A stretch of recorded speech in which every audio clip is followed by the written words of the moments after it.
صحابہ کرام کے جو بے ادب ہے ان کے ساتھ ہمارا تعلق کیسا ہونا چاہیے؟ بسم اللہ الرحمن الرحیم۔ نبی مکرم شفیع اعظم صلی اللہ علیہ وآلہ وسلم جیسا آپ نے ارشاد فرمایا ہے نا، ہمارے تعلقات ویسے ہونے چاہیے۔ سبحان یہ بات اللہ۔ میں اس لیے کر رہا ہوں، بسا اوقات ہم سمپلی بات کر دیں نا کہ ان سے تعلق نہیں رکھنا چاہیے، تو بسا اوقات کئی لوگ کہتے ہیں کہ جناب نہیں یار وہ بھی تو کلمہ پڑھتے ہیں، وہ بھی تو ایسے کرتے ہیں، تو نہیں یار اتنی سختی نہیں ہونی چاہیے۔ پنجابی ساڈی کہتے ہیں ہاتھ ہوڑا رکھو، ہلکا ہاتھ رکھیں۔ تو میں نے کہا یار آپ یہ بات چھوڑیں، مولوی صاحب مجھے یہ بتائیں جیسے ہاتھ حضور نے رکھا ہے ویسے رکھ لیں؟ سبحان اللہ۔ کیوں حضرت شاہ صاحب ویسے رکھ لیں؟ ہاں جی ویسے رکھ لیں۔ میں نے کہا بیٹا تو یہ بھی برداشت نہیں کر سکے گا۔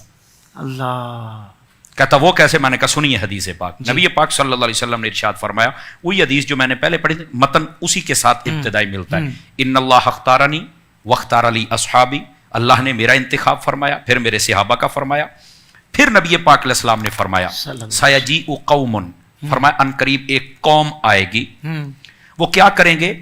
فرمایا کہ یسبون اصحابی وینتقصونہم، میرے صحابہ کرام کو گالیاں بھی دیں گے اور ان میں سے نقص اور عیب نکالیں گے۔ نبی پاک صلی اللہ علیہ وسلم فرما رہے ہیں۔ اچھا یہاں تک جب فرما دیا تو اب آگے کیا ہے؟ آقا علیہ السلام نے فرمایا سنو، جب تم دیکھو ایسا بندہ جو میرے صحابہ کرام کے خلاف کوئی بات کر رہا ہو تو فرمایا لا تجالسوہم ولا تناکحوہم ولا تسلموا علیہم ولا تصلوا معہم۔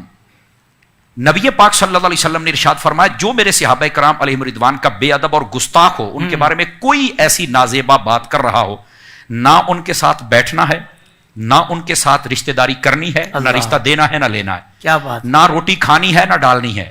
میں کھلانی ہے بھی کہہ سکتا تھا، یہ بھی کہہ سکتا تھا، نہ روٹی کھانی ہے نہ ڈالنی ہے۔ اس سے بہتر ہے کسی کتے کو ڈال دو، کم از کم تمہیں بھونکے گا تو نہیں نا۔ کیا کہنے تو نہ روٹی کھانی ہے نہ کھلانی ہے، نہ ان کے ساتھ نماز پڑھنی ہے نہ ان کے پیچھے پڑھنی ہے، مر جائیں تو ان پر نماز جنازہ نہیں پڑھنی ہے۔ ہمیں لوگ کہتے ہیں نہیں مرنے کے بعد تو یار کچھ نہ کہو نا، مرنے کے بعد، میں نے کہا مرنے کے بعد پھر اپنی ولدیت کی جگہ ابو جہل لکھ لینا، وہ بھی تو ماری گیا ہے نا، اپنی ولدیت کی جگہ یزید کا نام لکھو، مر ہی گیا ہے نا۔ شرم نہیں آتی ہے تم کو یار؟ بھائی جو کمینہ ہے وہ زندہ بھی کمینہ تھا، مرنے کے بعد بھی کمینہ ہے، اگر توبہ کر گیا تو ہمیں بتاؤ کہاں توبہ کر کے گیا ہے۔ تو نبی پاک صلی اللہ علیہ وسلم نے جیسے فرمایا ہے ویسے ان کے ساتھ ہم نے تعلق رکھنا ہے، اور آقا کریم علیہ السلام نے تو واضح کر دیا۔ نبی پاک صلی اللہ علیہ وسلم تشریف فرماتے، حضرت سیدنا عثمان غنی رضی اللہ تعالیٰ عنہ، آپ کے ایک آپ کا گستاخ تھا، وہ مر گیا، آپ سے بغض رکھتا تھا، ترمذی شریف میں حدیث ہے، نبی پاک صلی اللہ علیہ وسلم کو بتایا گیا کہ فلاں شخص مر گیا، آپ اس کا جنازہ پڑھائیں، فرمایا میں تو نہیں پڑھاؤں گا۔ حالانکہ مشکا شریف پڑھ کے دیکھیں، حضرت شاہ صاحب تشریف فرما ہے، حضور نے فرمایا جب تم میں سے کوئی فوت ہو جائے تو مجھے بتانا، میں جنازہ پڑھاؤں گا، جس کا میں جنازہ پڑھاؤں گا اس کی قبر نورانی ہو جائے گی، اس کی قبر میں نور جائے گا۔ جنازہ پڑھانے سے قبر نور والی ہو رہی ہے، اس کا مطلب ہے نور والے نے پڑھائی ہے تو نور والی ہو رہی ہے نا جی۔ یہ ایک موضوع ہی الگ ہے، وہ انشاءاللہ موقع ملا زندہ رہے تو اس پر بھی بات کریں گے۔ نبی پاک صلی اللہ علیہ وسلم کو بڑی چاہت رہتی تھی میں جنازہ پڑھوں، آج جنازہ دروازے پر آیا، فرمایا ہم نہیں پڑھیں گے۔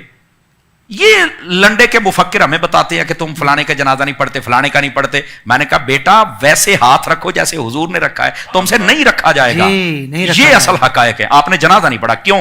وجہ بتائی کہ میرے عثمان سے بغض رکھتا ہے۔ میں نے کہا عثمان سے بغض رکھے، اس کے ساتھ یہ تعلق رکھنا ہے، نہیں جنازہ پڑھنا اس کا، سمجھ آئی؟